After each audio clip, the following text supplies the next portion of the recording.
Troy Cross, brother, how are you? How's your week been? Exhausting. I'm spent. I'm at the end. Oh, I lost my phone blew up when I first arrived. So like literally it overheated and died. So I lost my ability to talk to anyone with email or anything. Lost my ability to, do anything, GPS, pay for things. Huh. So I realized in a very inopportune time, in a very existential way, how dependent I am on this entire created digital world that we live in. Like seriously, put yourself in a new place in a new city and you have no phone. isn't there something quite liberating about that?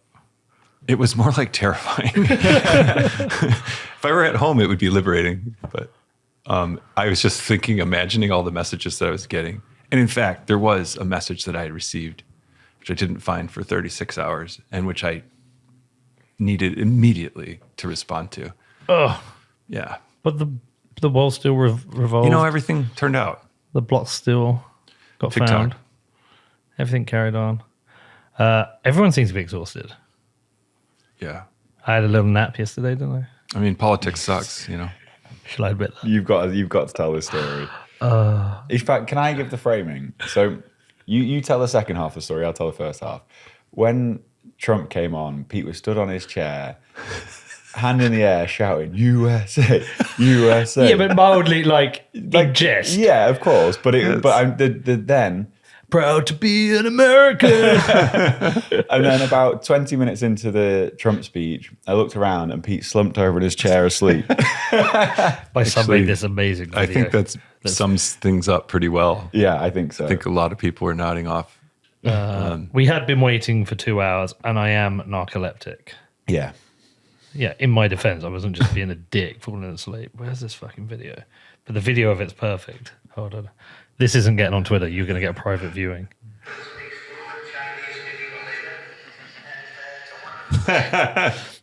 But if you know me, this is a common thing. Right. I fall asleep everywhere. I fall asleep in interviews. It's been a cool week, man. I've enjoyed it. I think it's been intense. I think there were a lot of trade-offs to have Trump there, and I don't think it'd be worth it every year, those trade-offs. I don't think you want Secret Service every year. But I think what David Bailey did by getting Trump there was incredible. I mean, got to tip your hat to David Bailey for just pulling off the logistics and the invitations and juggling it all. I mean, it's crazy given where they were at as an organization just a few years ago to run something this insane. Got to give him props. Yeah. Shout out to all the organizers as well, because everything in terms of organization, that if they hadn't had Secret Service there, was better. I think the Deep was really Great. well done. There's a massive improvement there. Big shout out to Carly Bailey for that. The lines were very well managed. Yeah, the back of house, McShane was doing a brilliant job there. But look, they got Trump and there were trade-offs.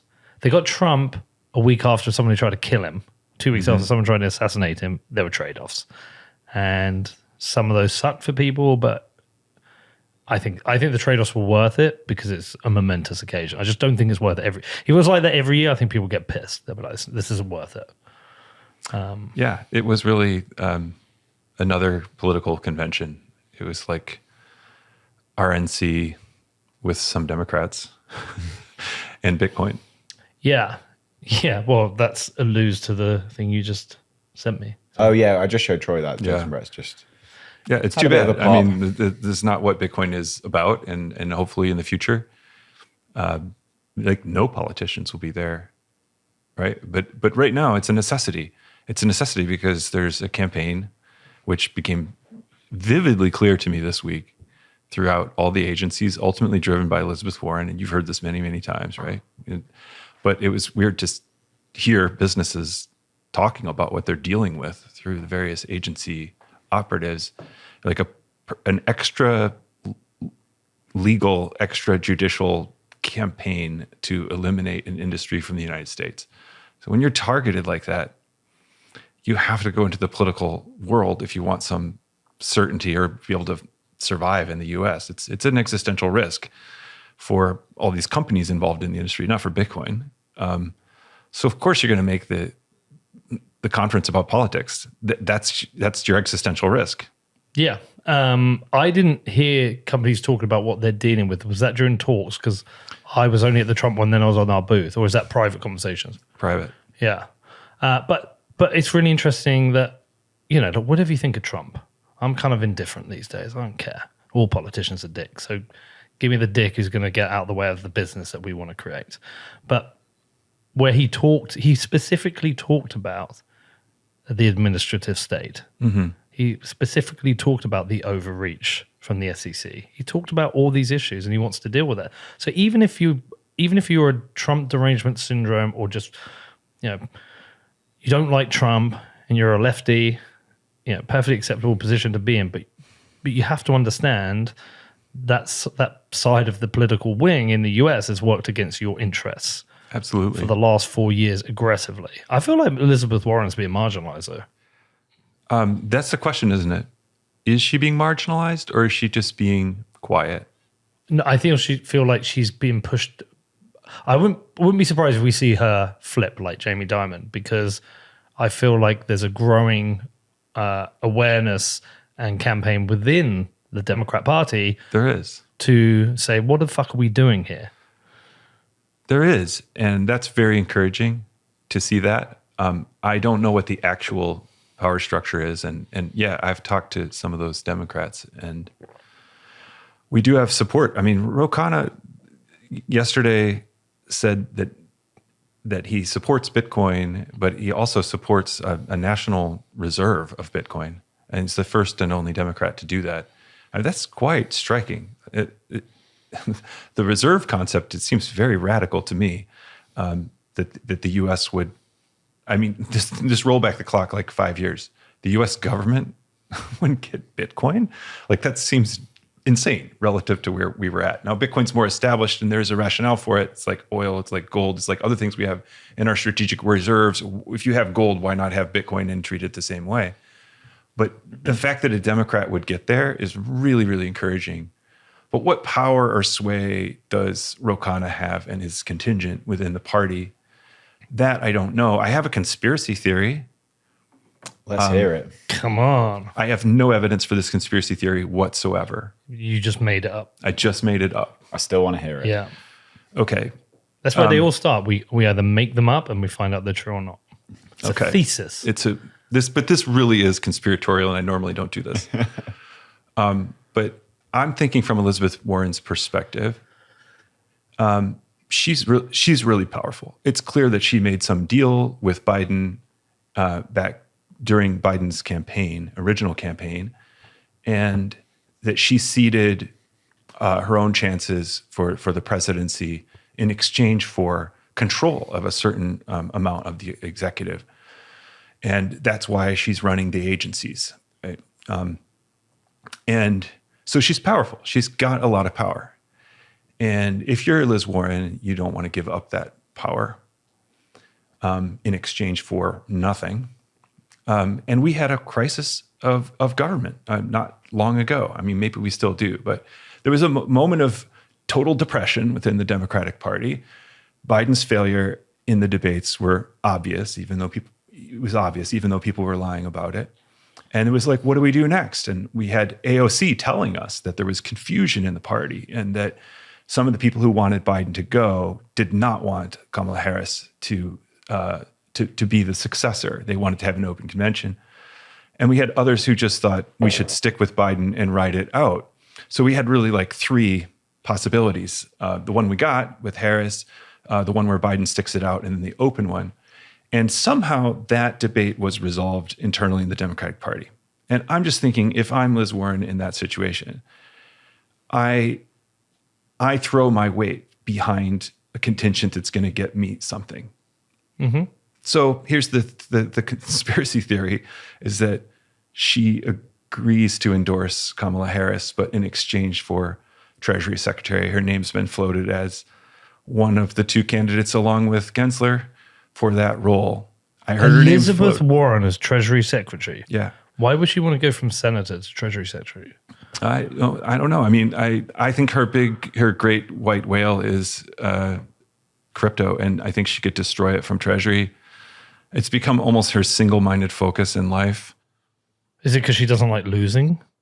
I don't know what drives her to the hatred of our industry, but she's there. Money.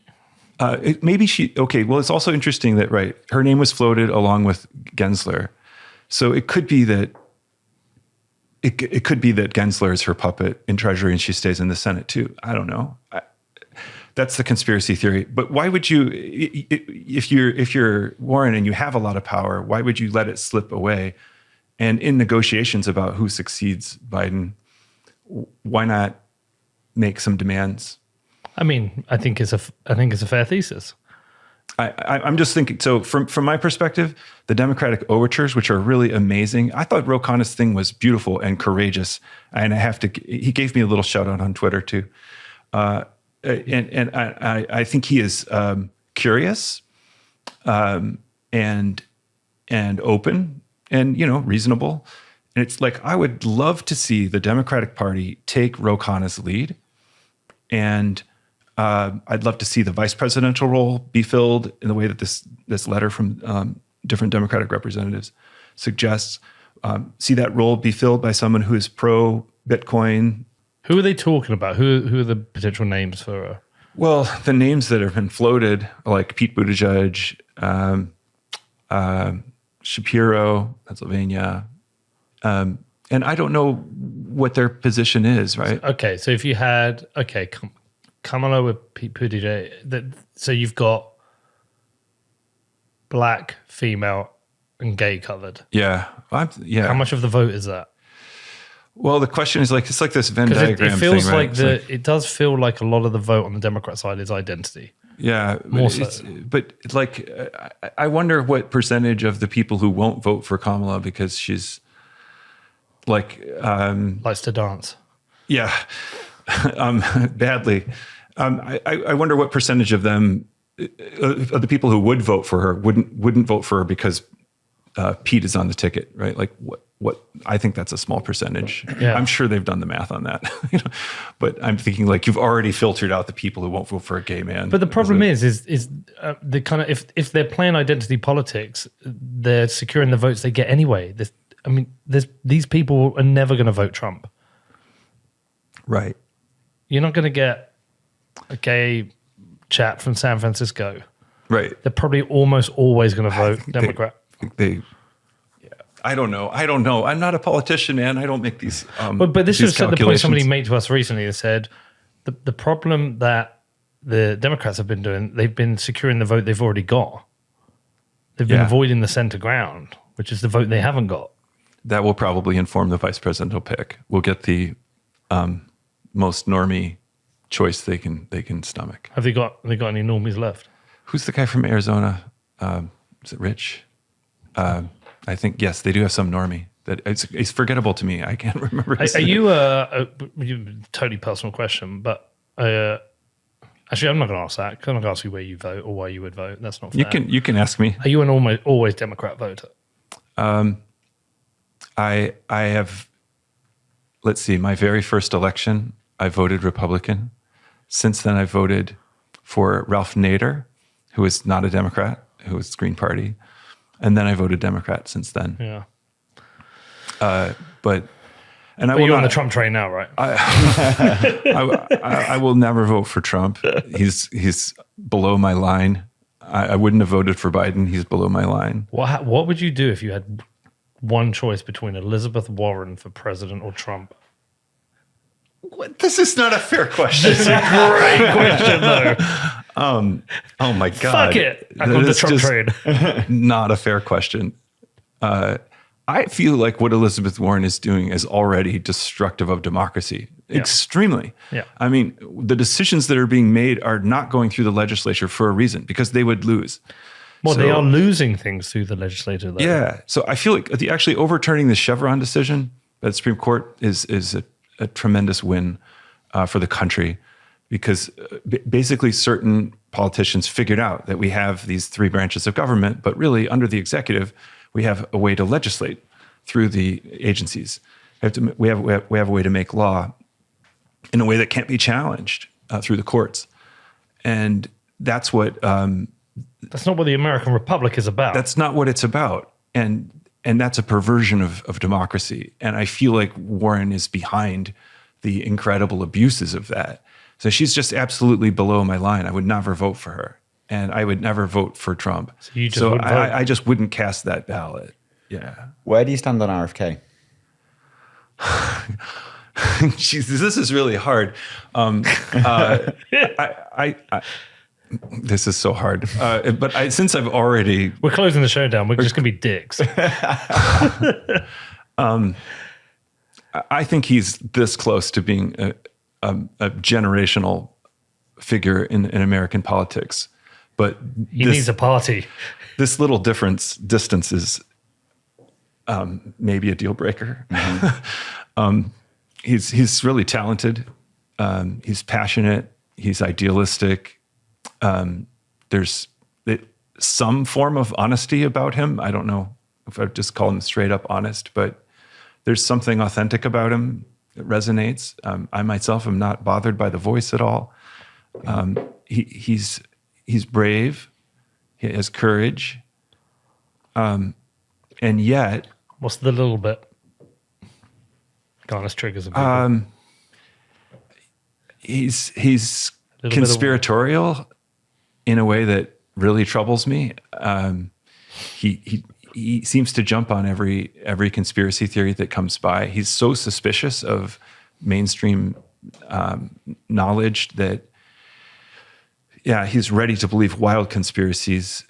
There are various things that he's done where it's like I'll watch a speech or something and I think this dude is amazing, and I think the racial healing part of his campaign is really powerful. He's a liberal in the sense that I am attracted to, and I embrace myself. He embraces civil liberties in a very deep way, and his love of Bitcoin is tied to his love of civil liberties in a genuine and authentic way. And I think Bitcoiners picked up very quickly on the authenticity of RFK's alignment with Bitcoin and Trump's like pandering, servicing an industry like any other industry. So I don't know. I'm very sympathetic with the guy, but I'm also not voting for him. Well, because the little differences between us are actually, also deal breakers. Maybe I just sound too picky. I think we could do better as America than these choices. Like even throwing RFK in the mix, like it's still, come on, we can do better. Who? The Rock? George Clooney? I would probably vote for them. I don't know. Actually, I don't know anything about George Clooney's politics or The Rock, but I think randomly select someone, and I'd probably vote for them. If Trump wins, and he WhatsApped you and dropped you a signal and said, "Hey Troy, I heard you're a talented Bitcoin man. Will you come and work in my administration on Bitcoin policy?" Would you? No, you wouldn't. No, I think Trump is morally bankrupt as a person, and it's not about politics with Trump. He's a narcissist. If you look at the people who have worked with him, and he throws them under the bus, and they all end up worse off. I think that's a poison chalice I'd be taking, and I don't need to ruin my life with his drama. Basically, with Trump, please don't read the comments on YouTube after this. I mean, the Trump train scene is unstoppable at the moment. Yeah, good. I mean, good for them. I understand why people support him, because they're so frustrated, and he's offering to bring a sledgehammer to this machine that is oppressing them. Good for them. I don't in any way resent or think they're bad people. I think that's ridiculous, of smearing anybody who is supporting this guy as an evil person. That's crazy. There are people with real needs that are being spoken to by that campaign. But I'm just talking about working with the guy. Like, I think I'm reminded of, even in the speech, he was sort of negging the audience, right? Crypto and Bitcoin and whatever else you play with, right? He's you're smart, not all of you, some of you. He's got this it's like being in a relationship with an abuser where it's all about him. I have the feeling that he could turn on us if we weren't sufficiently grateful and Trump loving, right? His love for Bitcoin doesn't come from a deep place of loving freedom, loving truth, accountability, transparency, openness, like all of the values that Bitcoin actually is, proof of work. It's because we're an industry group that supports him and he doesn't want the government to be in our way. It's very transactional. And I feel like that's just, that's not something we can long-term count on as an alliance. If he does, the one thing that I find interesting with him, like really stands out for me, he is openly critical of the administrative state. I love that. Deep state, that bit. And that's coming to somebody who feels, well, at the more conspiratorial end of the spectrum, thinks the deep state tried to kill him. Yep. At the less conspiratorial, the Secret Service were incompetent and he nearly got killed.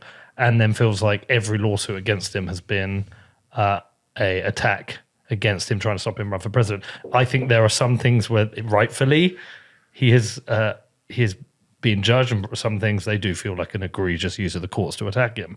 But group those things together, how he feels, yeah, he could probably run for president and have a high chance of winning without openly, publicly criticizing aspects of the government that will try and destroy him in any way they can.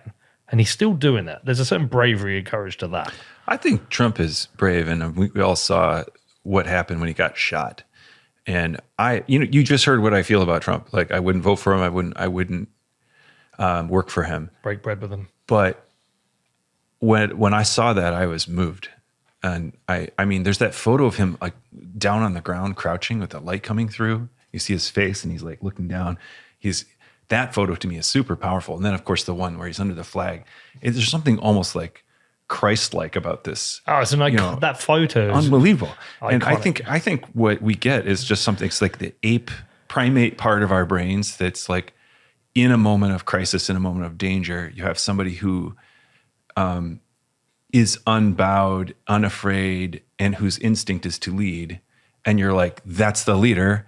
Let's follow that guy. And that is beneath all of this stuff. He could be a psychopath. He could be a narcissist. He could have a record of misbehavior. It just kind of doesn't matter. And I saw that moment and I was like, well, it's over.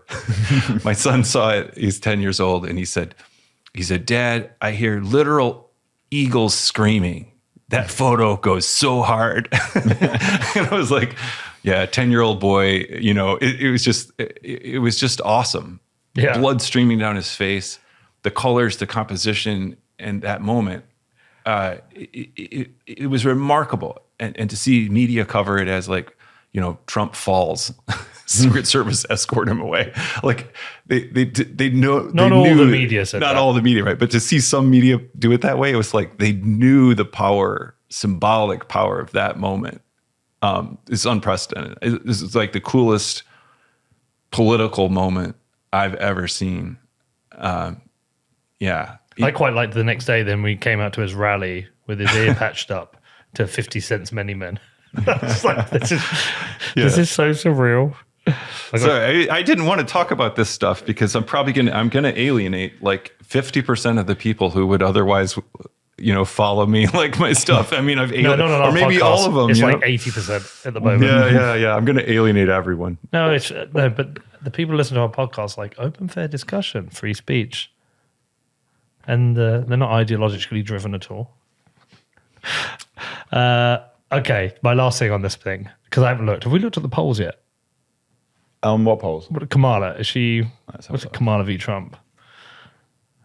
I actually find some of the attacks on her a little bit weird. Like, obviously, I think you can go to anyone. You can go to some of Trump's speeches where he's not made sense with things he said. You can hear that from almost anyone. You can get aspects of this podcast where I'm talking absolute gibberish. But there's ones where like she's dancing with kids and they're having a pop. And I'm like, she's dancing with kids. That's kind of cool. Why is that weird? Trump leaves. See, how tight is it? Oh, is it only ever going to be a 2% gap? I think it's going to be a nail biter, and my gut's telling me actually that Kamala is going to win. Oh I man, have very mixed feelings about it because obviously it's not good for my bags, but it's not good for Bitcoin. It's not good in a lot of ways, but I just feel like it's good timing for her. She doesn't have time to make everybody hate her. She has this moment of the extreme depression of the Democratic Party gets this release, or they see a possibility of something other than, you know, the old guy. And it's just like, I think the momentum is hers. People are reminded of how much they didn't like living in Trump's head and kind of anticipating his every like vendetta and whim.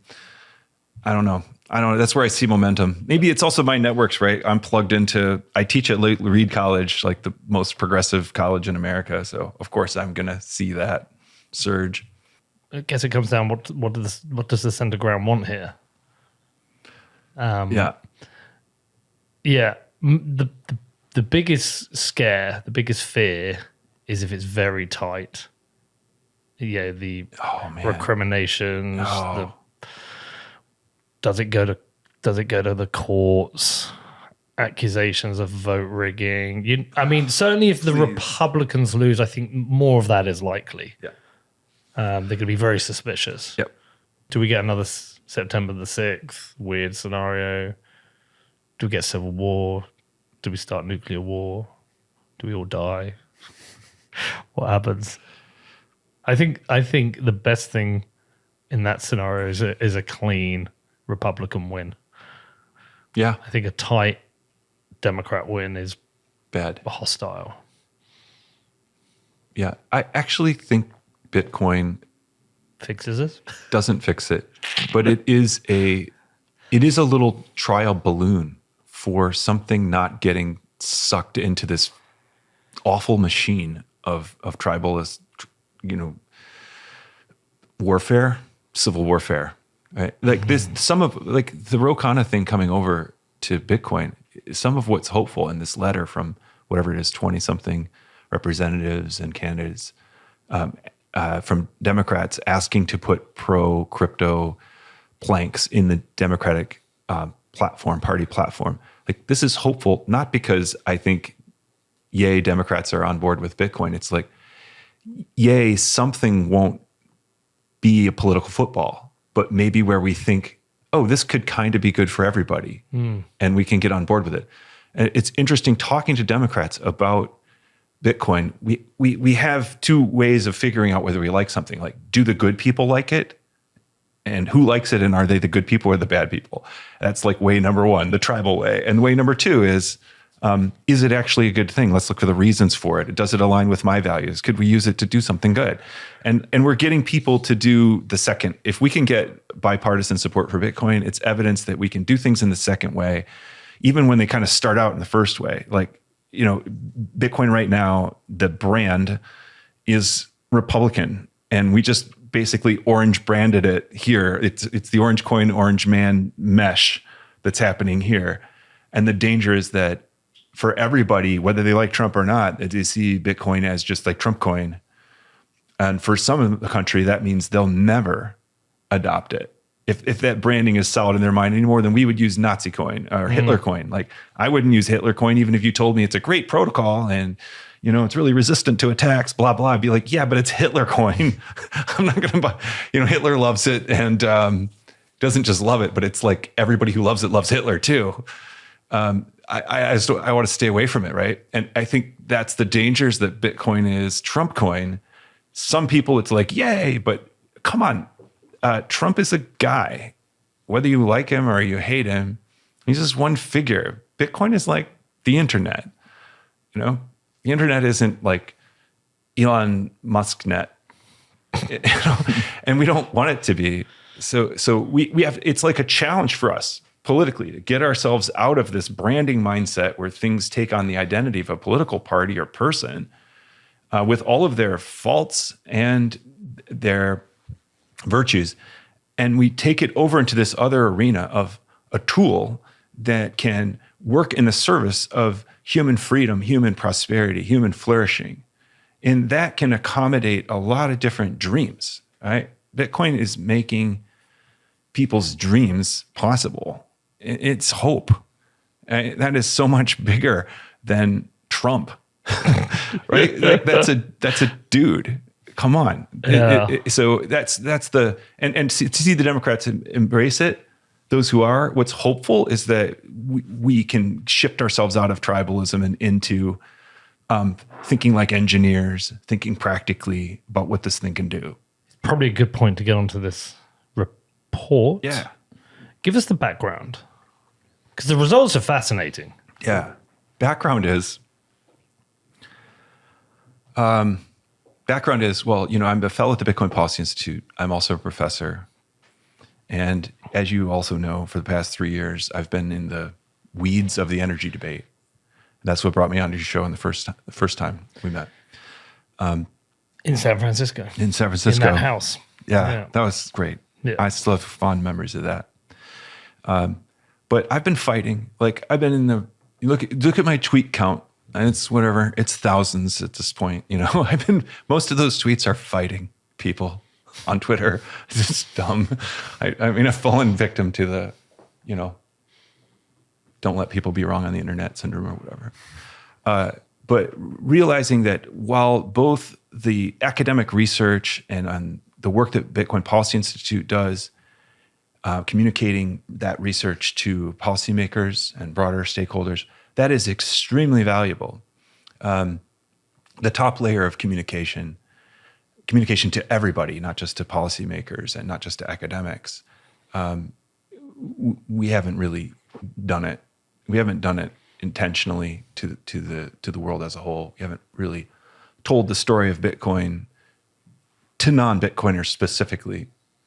A lot of Bitcoin companies, even Bitcoin media companies, tell the story of Bitcoin, but it's largely to Bitcoiners. That's the audience.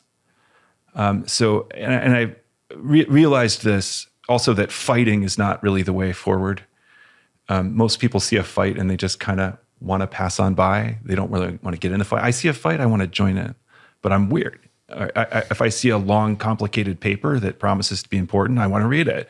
But most people see a wall of text and they want to do something different. So just realizing this part of the communicative stack of Bitcoin, the knowledge kind of flows up in the stack and attention flows down in the stack. This top part of the stack hasn't really been done properly. And then meeting some marketing dudes who are pros at it and do this, that's who does the top of the stack for us, our storytellers, our marketers. So I started an org and raised a little bit of money. And then we were like, what should we do? We should start with research. We should start with market research. So this paper actually grew out of just let's figure out where the brand of Bitcoin is at. Who owns Bitcoin? Why do they own Bitcoin? Why don't they own Bitcoin? Who doesn't own Bitcoin? Why don't they own Bitcoin? And which tranches of human beings can we target next with the truth about Bitcoin to open them up to it? And what sort of messages will they be open to? So this was like a strategic endeavor for us. And then we thought, we'll publish it for the entire industry because everybody needs to know this stuff. Everybody needs to know, why people own Bitcoin, who owns Bitcoin. And we'll make that freely available to everybody and they can do their market research on top of that. So that's how we came to do the study. And Andy Perkins, who's part of our group, teaches marketing at Washington State University. He's the chair of the marketing department there. He designed the survey. We contracted with a company to ensure that our survey was properly representative and random. And then we analyzed the results. How do you collect this data and who do you collect it from?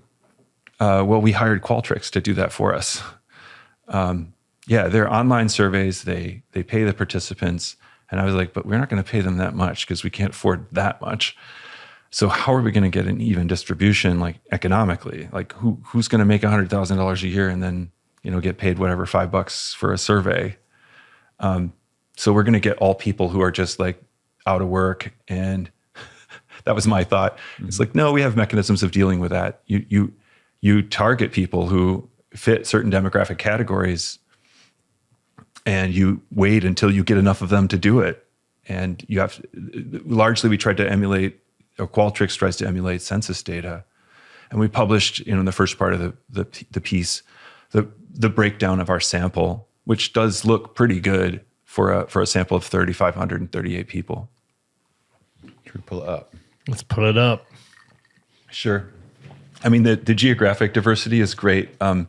We have zip code information, and that's what we use here. I mean, it looks basically like the U.S. from space. So Yeah. Like lit up at night. Yeah. it lit up at night. Yeah. Or a COVID map. Yeah. COVID map, exactly. Okay, so we'll explain what we're seeing. So we're seeing some of the data. The top left, we've got a map of the United States, geographic location of respondents, and there's dots all over the country.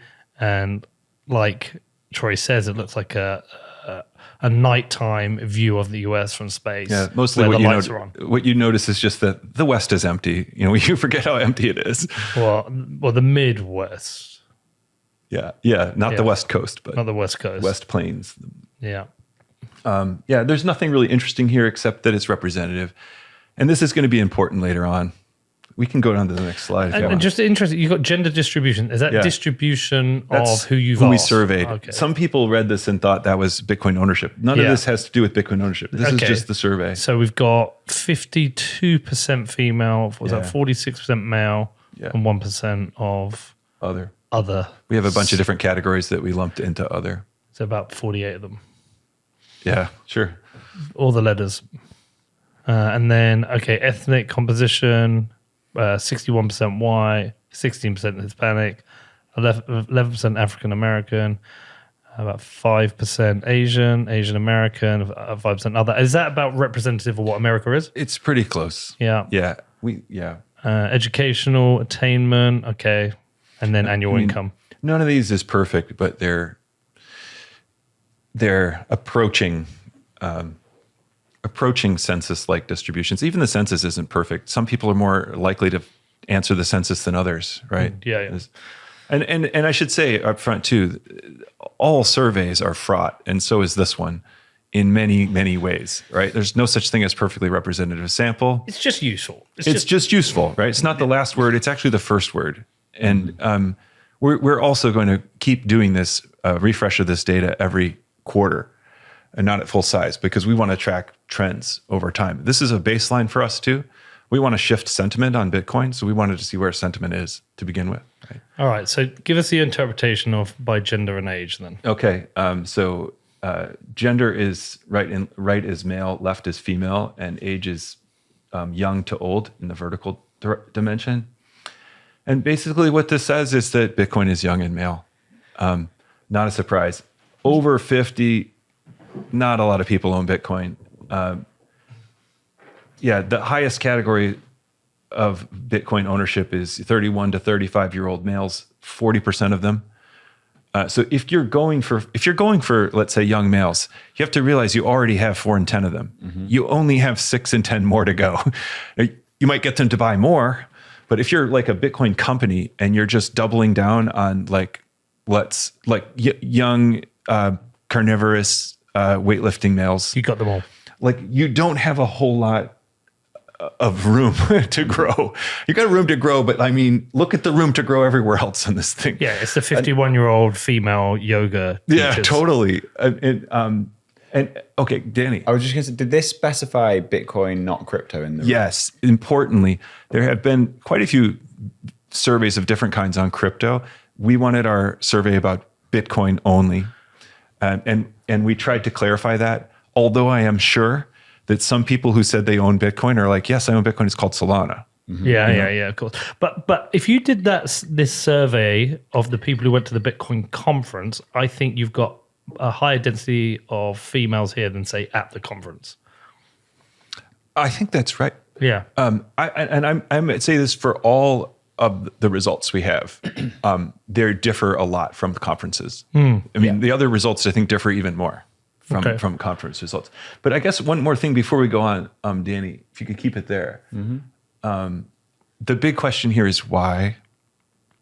And I want to know both of your thoughts on why we have this distribution. I mean, what? Do you want to go with age or gender? Either. I mean, starting with gender, I don't know. I just think, it could be a number of reasons. Do men care more about making money? Is it more of an important identity thing that your wealth? I would guess so. Uh-huh. I would guess that's one thing. I would guess another thing might be disposable income. Do men generally have more disposable income, so they have more that they can put into Bitcoin? Although that could skew old, wouldn't it? Yeah. But I think I think part of that's like, I think young men live on the internet more. Yeah. I think it's the kind of more techie. Who's connected? Techie? Okay, good. Yeah. So one of my hypotheses, there's I think a lot of factors in play, right? Yeah. But the technical background of Bitcoin, the engineering gender breakdown is heavily male, and if it comes out of the engineering world, it's going to be biased male. I think the financial world leans male in general. Like who trades stocks? Who's in Wall Street Bets? What's the breakdown in Wall Street Bets? And also the youth thing is definitely internet tech savvy, internet connected.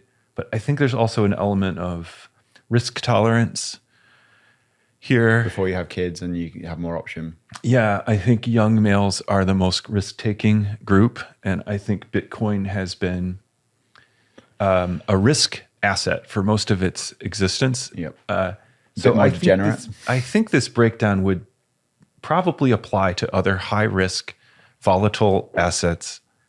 I think also there's a possibility that since it started that way and we have a social identity now, that as a woman, you come into this space and you see a bunch of dudes, and that doesn't really make you feel like it's the place for you. Is there like this like viral effect of it as well? Yeah. So I don't know if you've heard the story about there was a young lady I was on a date with, and she came over to my house to cook dinner. She was asking about my podcast, and I put it up on the TV, the YouTube, and I was taking her through it. Have you heard this? Yeah, go ahead. She was just said, "Oh, it's all like white dudes," and I was like, "Yeah, but there's important information." And I was like, "But anyway," I was like, "I'll pull that thread. What's the problem there?" She's like, "I'm divorced. My ex-husband took all my money. I don't fucking trust men for advice. Give me more women." And that's why we've always pushed when we do conferences. Like, this is us actively doing our own diversity push in that we try and have more. We try on every trip. I don't know how good we've done this one. Probably not well. Yeah, not well at all. Not well this one. But usually, the base you're choosing from is heavily male. Yeah, but we're always trying to make sure we have women on the podcast, and certainly our events. I mean, Australia event, we've pushed hard for it. Someone actually highlighted it. We didn't do well enough of it.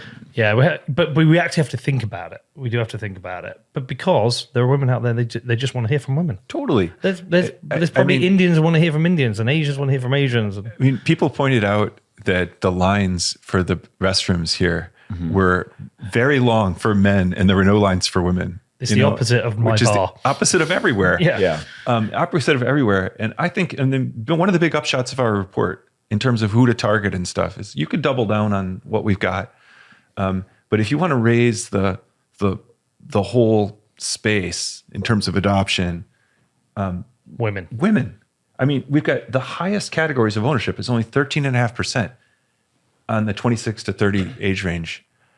That's the highest women get. The overall average of the entire population is 14% ownership. And so it's like basically the highest category of women is like equal to the overall percentage. Meanwhile, men are at 40%. I mean, if you want to cross the chasm of adoption, like that's who's on the other side of the chasm. Yeah, and big shout out to Nat Brunel, what she's been doing with women in Bitcoin. I mean, she had 500 people there at this latest one. It was oversubscribed by a couple of hundred, 200-300. I didn't know that. That's cool. And like you get these dickheads who will mock it. It's typical misogynistic idiots who will mock it, and it's like, whoa, why do we like women want to go and hang out with women because blokes are dicks. Let's just be honest, we're fucking idiots. Yeah, so I think that all those initiatives deserve our support. Yeah. Anybody who is working on this problem is working on the adoption of Bitcoin. You want to go on to the next one? Yeah. This is about politics. We asked 5 different questions about political orientation. This is just the answers to one of them. But the question is, That's fascinating. putting yourself on a scale from very liberal to very conservative, how would you characterize yourself politically? And the gray is non-owners, the orange is owners. And you can see what it says. I mean, it looks pretty much like the population with a little bit, it's a little bit hotter. It's a little bit extreme on the very liberal side and the very conservative side. But it's still dominated by neutral. Yeah. But the radicals. We've got more radicals than the general population. That surprises we me. still don't have that many radicals. Do you know what I'd love to know on this question is what these people would have said their political orientation was prior to owning Bitcoin? Yeah, that's a really good Because question. I wonder if it shifts you. I wonder if it shifts you. I think what we know about political orientation generally is that it doesn't move. It's really hard to move. And in fact, I'm going to jump ahead in the study a bit, but I think our big hopeful upshot of this study is that the stuff that correlates really tightly with Bitcoin ownership is stuff you can change. And the stuff that doesn't correlate with Bitcoin ownership is stuff you can't change. But what's actionable on here? Because I would say the conference speaker list somewhat wouldn't that's not representative of the conference speaker not list. at all. But I wonder if it's representative of the attendees. Again, it probably I don't think so. No. I think the attendees are all on the conservative side. No, That's my guess. there's definitely some liberals, but again, Margot was there. Margot was there. Jason Brett was there. Jason Meyer was there. Jason Meyer. But sorry. If you polled them though, seriously, if we polled, we might do this. If we poll at a conference, what do you think? What do you think our distribution would be? Depends where the conference is and which conference it is. Good. If I it's think you the should main do that. conference, We should do it. I think Cheat Code Bedford might even Might be like be that. similar to that. I think it'd be similar to that. Yeah. Yeah. Cool. And so I think the inner circle of Bitcoin, the nearer you get to the top of the Bitcoin, the more it skews away from the general public. You got canceled by some of the people on the extreme. They've So you know never what I mean. canceled me. They fucking They tried. can't. They can't. But They've I mean, tried. you know I what don't you give know a what I mean shit. though. Like they. Yeah, it's like, you should love guns. I'm in fucking England. Nobody has a gun. Shut the fuck up. What are you on about, you nutter? I mean, what was really fascinating here is that the most, the biggest spread Very liberal. is very liberal. We've got a bunch of transvestite Bitcoin owners campaigning for George Floyd. Yeah, I think when I look at the other surveys on crypto ownership and why people own crypto, the early surveys people said to buy things with, like you bought things with, right? Yeah. The later ones said number go up. It was as an investment they thought it would appreciate. I think this curve shows that it doesn't matter what your politics are. You buy something where the number's going to go up. Where it makes sense to you. Yeah. Where Yeah. it makes sense to you. And I think in that very liberal side are people who are open. This is pure speculation, by the way, not in this report. People who are open to extreme ideas, which Bitcoin has been for most of its existence, right? They're not normies. And so you have that like high IQ, very liberal, risk-taking, open type, and they bought Bitcoin because of number go up. This is what's sad about America. Your political landscape, your political parties don't really have that neutral ground. You don't have that third party. Isn't that amazing? So Yeah. I'm reading this literature on polarization, and it's like America's polarizing. We're getting so extreme politically, and you look at it, and we are. The very liberal and the very conservative sides are both growing relative to the middle, and actually our sample is a bit off in this regard, in that this breakdown is actually less. It's hotter than the general population. Those gray wings are a little bit taller on the edge than the general population. The general population in the US is a little bit more normie than this even. So, but this is how polarized we've gotten. This is how radical we've gotten. And it's not radical at all. But is it because the ends of the extreme are Dominating the conversation. dominate the conversation, and they're dominating but they're also incentivized to dominate the conversation. Exactly. And Yes. actually, Yes. there is a market for a centrist Yeah. political media outlet. Or maybe a neutral monetary medium that doesn't take, I know, I agree. I think our mechanisms of discourse, and you know this better than anybody, push you towards these extremes, and that's audience capture. Yep. And on both sides, like, you get punished for going in the moderate direction, you get rewarded for going in the extreme direction, and you just keep going like that until you hit absurdity. Do you know I've right? got a thesis on this? It's just a slight thesis. I think you can rise to the top in neutral, but if you try to get to the top, You have to go through you get sucked into it. If you can't be at the top, I've got this I thesis see. on it, and I don't mean this like a dick, because like some people think my podcast is the biggest. Let's assume it is. I think I'm fairly neutral. I think Yeah. most people listening think, okay, Pete might have too many Republicans all the time, or too many Democrats. It's a bit too right sometimes, a bit too left, but we'll always do it. I mean, we will have anyone. We don't give a fuck, right?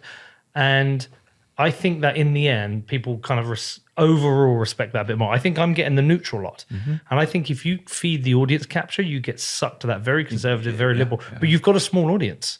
I think Rogan has achieved that. Yeah. And I think there's an inertia to do it, because in the short term, you feel like it pays to be on the extreme. Well, I love the idea of Bitcoin branded as a neutral money and as a bridge. Like, I had some thought actually during somebody's talk yesterday. I think it was Rokana's. Bitcoin is a bridge, not a wedge. Bitcoin is a bridge. It's a literal bridge between people, and that's what a network is. It ties you to everyone in the world who has access to a phone.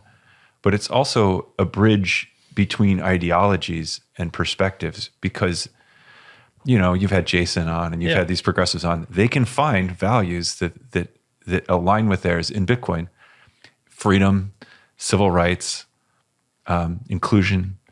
But you see what happens at the conference, right?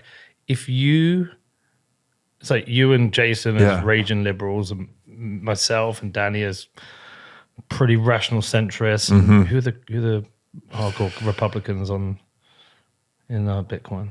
Give me a couple. I don't want to call someone out as being something that I don't know that they are.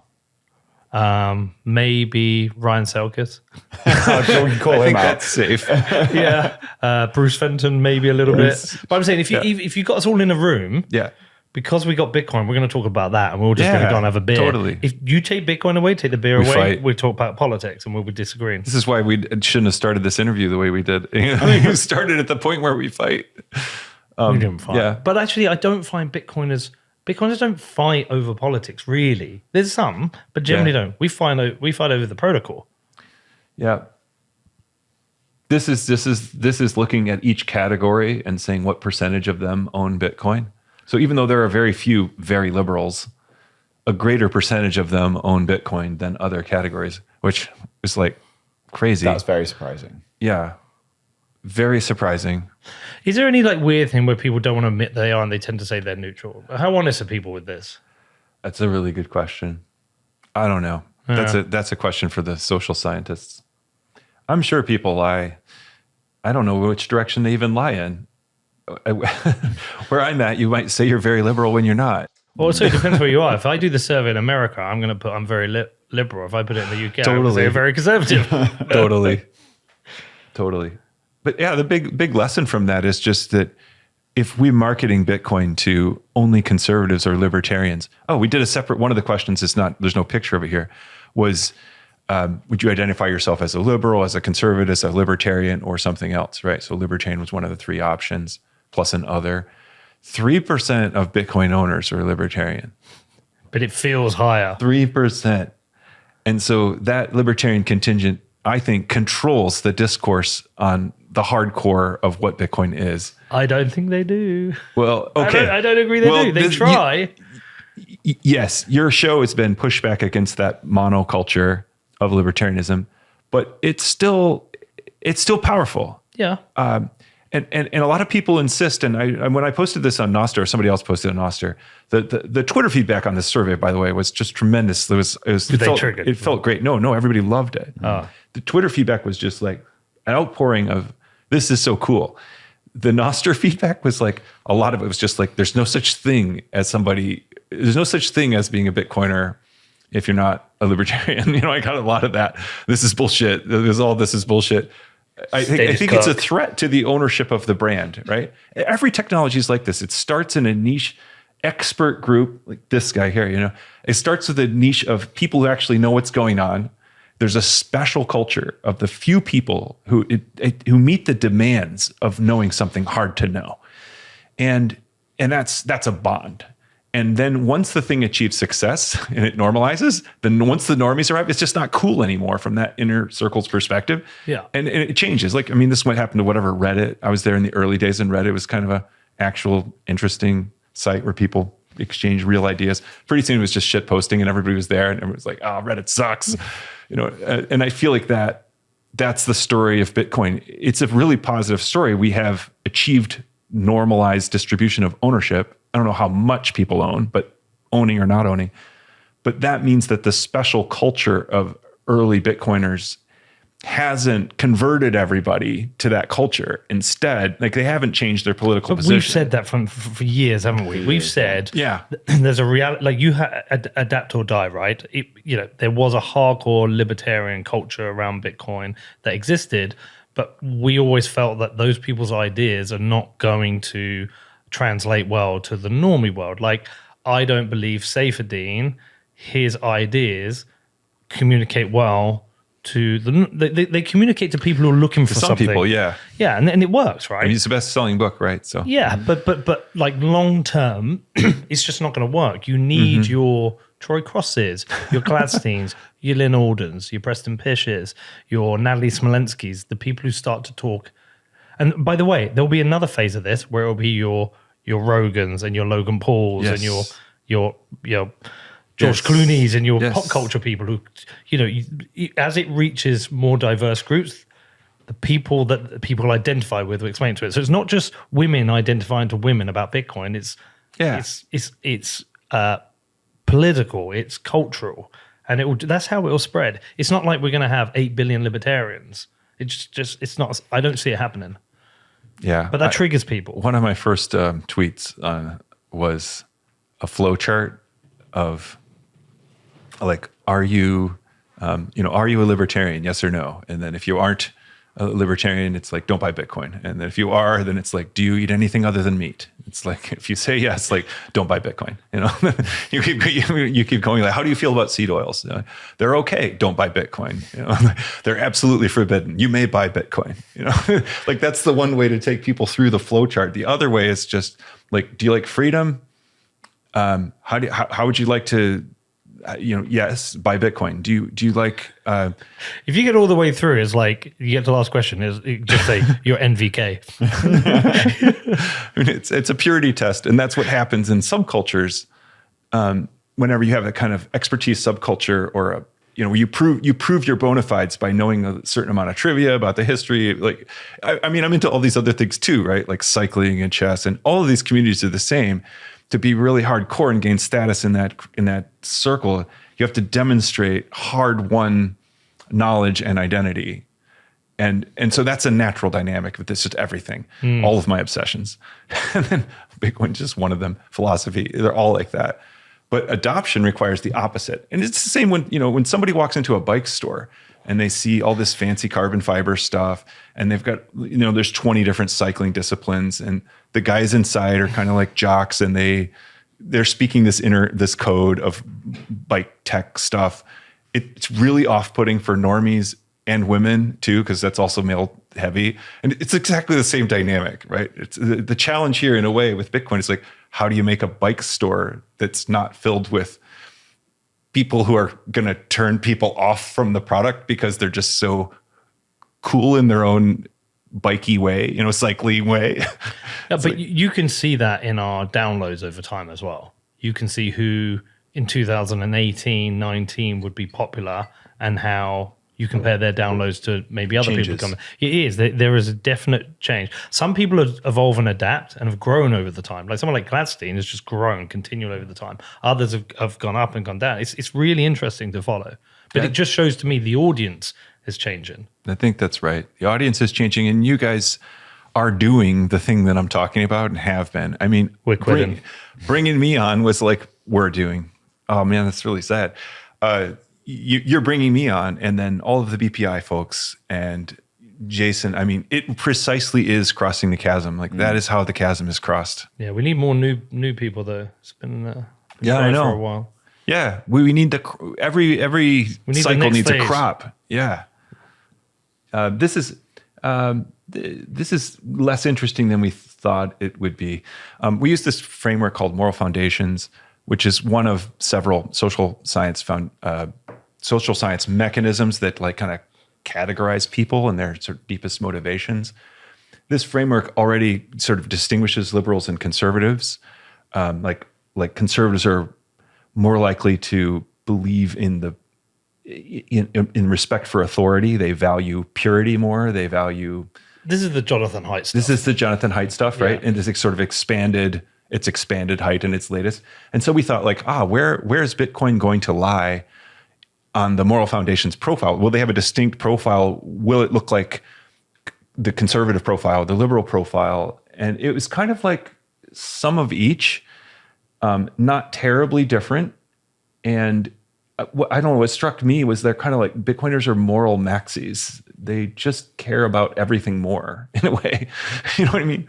Like they're like farther on cultural liberty. They're farther on equality. They're farther on proportionality. You know, It's interesting that Bitcoin owners are further on equality in some ways, because it feels like a triggering question. No, because it feels like, well, I hate DEI, so I shouldn't be pro equality.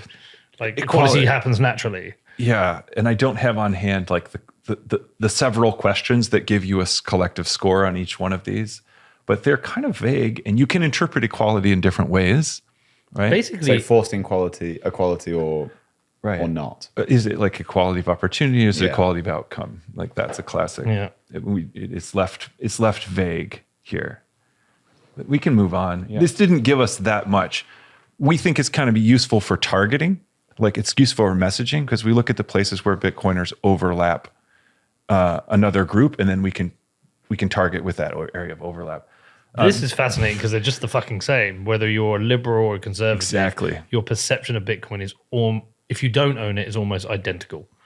Yes. That's fascinating. This is basically what matters for Bitcoin ownership. And when I say what matters, I should say, it just proves the neutrality. yeah, this is the kind of what each of these trust, knowledge, utility, and perceived morality is a aggregated score based on 4 separate questions.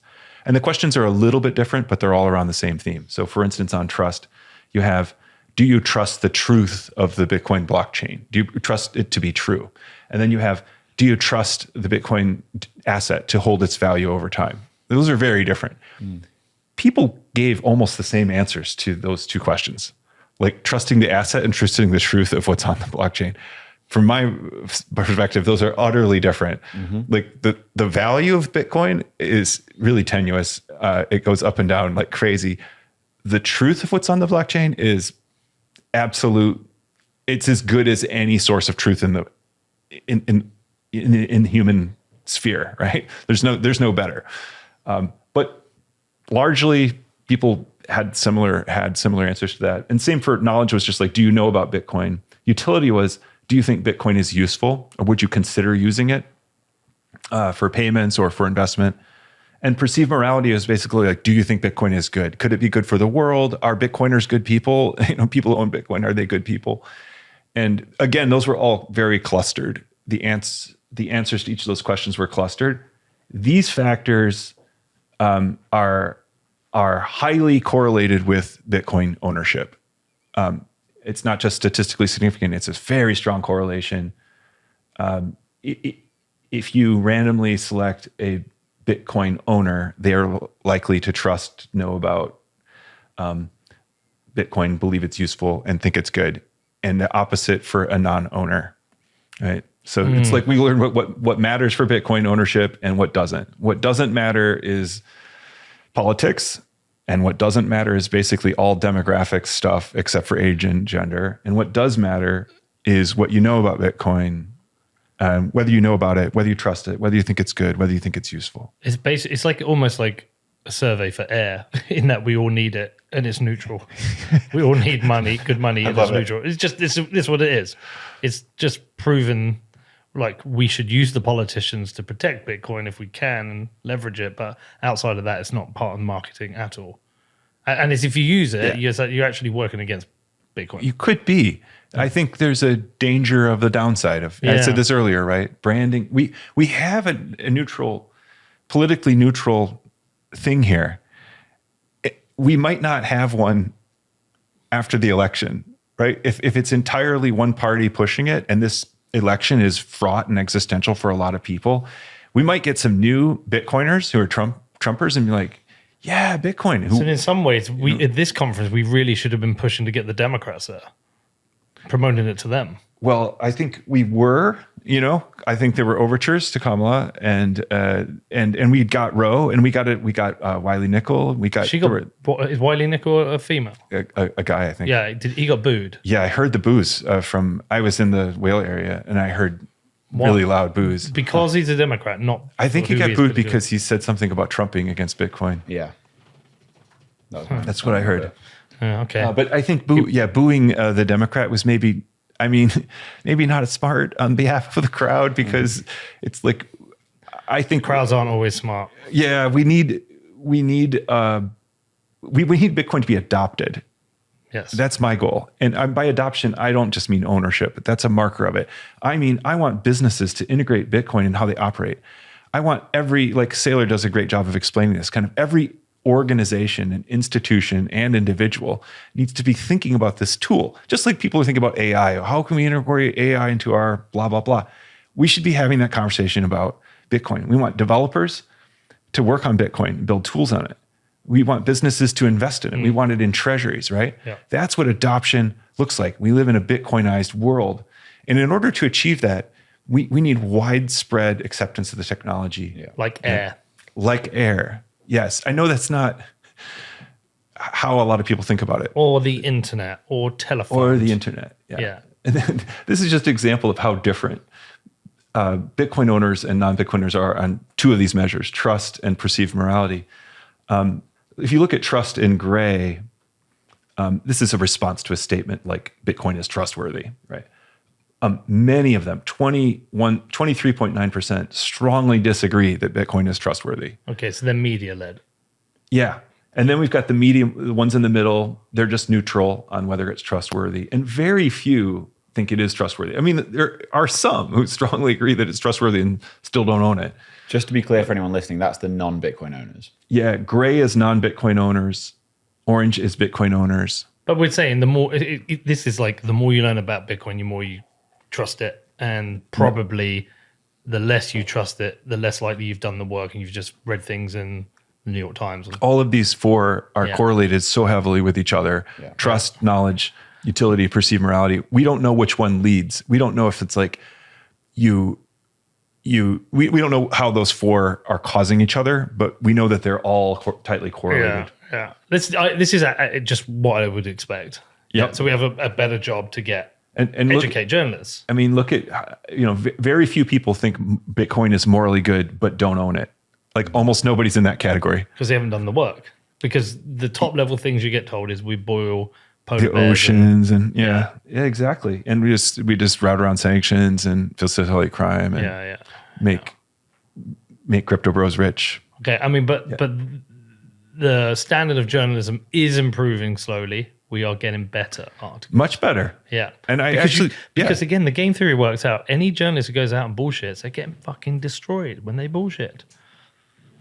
I just talked to a bunch of journalists in the press room yesterday, and I just said to all of them, and if any of them are listening too, I'm here as a resource. We all are at BPI. We have people who spend all of our time obsessing about Bitcoin and studying it, and you're under tight deadlines. You got to write a story. You got to be an expert on everything. You don't have time to get to the bottom of it. Just run your ideas by us and make sure they're technically sound. Don't even ask our opinion on anything. Yeah. But yeah, because you might get destroyed on the internet. That will probably happen because we have the best memers and And we'll also find out if you own Bitcoin and you sold it and you're on the saltiness index. Yes. Big up, Craig. All right. This is just putting these last two things together, basically.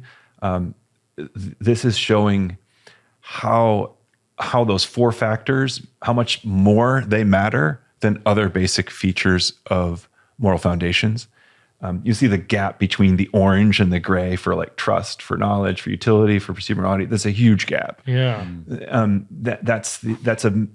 That's just a massive difference. Whereas the difference between Bitcoiners and conservatives or liberals along other measures is very, very small. This is basically just saying what matters isn't politics. It's how much you know. Can we go I just want to read the conclusion to summarize. Okay, to summarize our findings, I'm going to quote from the conclusion of our report. From our polarized political discourse, one might be tempted to think that Bitcoin ownership is a kind of identity, and especially a kind of identity that reflects political orientation. We found that not to be the case. Bitcoin owners are politically just like the rest of America, mostly moderate, with smaller conservative and liberal contingents. Bitcoin owners look like other Americans in most demographic respects, with one striking exception. They tend to be younger and male. What correlates most strongly with Bitcoin ownership is not who you are, so to speak, but how much you know about Bitcoin and whether you think it's useful, trustworthy, and good. The 14% Americans who own Bitcoin, it turns out, are not members of some particular political tribe. Rather, they are simply Americans who have taken the time to study the technology and form positive attitudes about it. Thanks for reading. Bitcoin is air. Bitcoin is air. Yeah, thank you. Yeah, I think that I added that last part, the 14% of Americans who own Bitcoin are not members of a political tribe. If you go back to David Columbia, Bitcoin is a right-wing technology. You look at Paul Krugman saying Bitcoin is for libertarian bros. It's throughout the media. It's throughout the congressional hearings, the stuff we hear from Elizabeth Warren, and it's also true that our staunchest defenders have been Republicans in the political realm. I understand why Bitcoiners would be Republicans just because they're the ones defending Bitcoin, right? But take somebody like Ted Cruz, like that guy. I really don't like Ted Cruz, but man, he just nails it on Bitcoin. He's so good. I was at this Miami thing, and I was like, everything out of this guy's mouth is gold. He gets it. Yeah. So and then you look on Twitter, and it's the same thing. The dynamic on Twitter is, apart from the few, the dozens of progressive Bitcoiners, there's the dominant narrative is that it's conservative. And I, just realized that they're all wrong. All of that is wrong. All of it is wrong. It's weird. Yeah. And I realized, okay, going back to if you could go back to the politics one. Yeah. Okay. The people talking about Bitcoin are on these two wings. Those are the people talking about Bitcoin. The people in the middle don't talk about it. So that's why all of our opinions are shaped by what we read, what we hear, and it's all from the radicals. And they agree generally, right? The very liberals who are talking about it. There's a little subculture in Bitcoin now. There's a little subculture. I'm in the Telegram group. There is a podcast now. Yes. There's a subculture, but it's also one of these like persecuted subcultures that's like pushing back against a dominant narrative. Yeah. But they also, like, I'm just going to be mildly public about my criticism. They spend too much time talking about Trump and not enough time spent talking about Bitcoin. Really? Yeah, that's my view. But what this says to me is like what Natalie Brunell is doing is the answer. That's it. So we need more of this. We need more Nat Brunell. Yeah, we should but there should be a progressive Bitcoin conference. Just put it on. Get a bunch of progressives. That'd be really cool. We should put it in Massachusetts. Yeah, Massachusetts. Let's do it. Fuck yeah, I'll help. Yeah. To me, it's like that's the value of a survey is it shows you what you're not hearing, because those people who don't talk do fill out a survey. And, love this. And that's what gives you the picture. So yeah, that's what I felt really good about the survey, because it like showed me the distortion fields that I belong to. And basically all of my mental life has been absorbed by these distortion fields. This is brilliant. You know? All right, where do people read more about this? You can download the report at the nakamotoproject.org. You can also read the thread on Twitter. I actually kind of like my thread better than the report. I don't know. I'm just native to Twitter writing somehow. But it's probably more respectable in report form. And also follow my co-author, Andy Perkins. You can find us both at the Nakamoto Project. Brilliant. Troy, your final appearance of What Bitcoin Did. It's sad, man. It's sad. Are you going to come on the new show? I'm happy to hear there is a new show. Yeah, there's a new show. I would love to. All right, man. Well, we appreciate having you here. And what's this, about 4 or 5 times now? I think it's 5 or 6. Yeah, it's been good, man. It's been great. I'm going to go hang out with my kids. All right. This has been amazing. Thank you. Thanks, Pete. Thanks for listening, everybody.